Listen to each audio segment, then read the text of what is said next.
गुरुचरित्र अध्याय 3. ओम नमो श्री गुरुदेव दत्त. जगात जन्म मिळणे हे पुण्याचे फळ आहे, पण सद्गुरूंची भेट होणे हे महापुण्याचे फळ आहे. अध्याय 3 आपल्याला हाच दिव्य बोध करून देतो. या अध्यायात श्री दत्तात्रेय प्रभूंच्या अवताराचा खरा हेतू स्पष्ट केला आहे. दत्तप्रभू केवळ जन्माला आले नाहीत, तर जीवांना उद्धाराचा मार्ग दाखवण्यासाठी पृथ्वीवर अवतरले. श्री दत्तप्रभू बालरूपात असतानाच त्यांच्या ठाई अलौकिक तेज, शांतता आणि करुणा प्रगट झाली होती. त्यांचे मुख पाहताच मन शुद्ध व्हायचे आणि त्यांच्या दर्शनानेच भक्तांच्या दुःखांना विराम मिळायचा. लहान वयातच दत्तप्रभूंनी संसाराचा मोह सोडला. मातापित्याचा आदर ठेवून त्यांनी संन्यास स्वीकारला.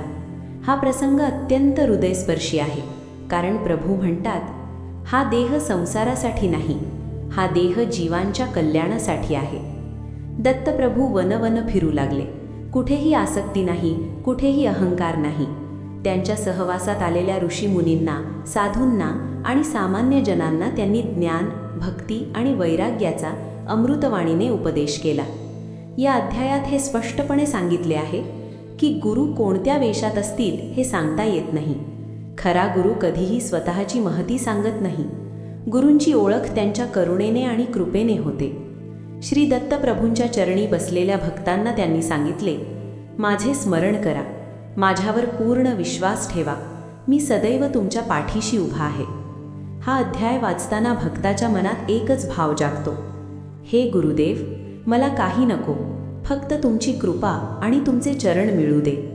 अध्यायाच्या शेवटी भक्त मनोमन प्रार्थना करतो, हे दत्त गुरुराया, आमच्या जीवनातील अज्ञान दूर करा, आमच्या मनात वैराग्य आणि भक्ती वाढवा आणि तुमच्या चरणांपासून आम्हाला कधीही दूर जाऊ देऊ नका. ओम श्री गुरुदेव दत्त.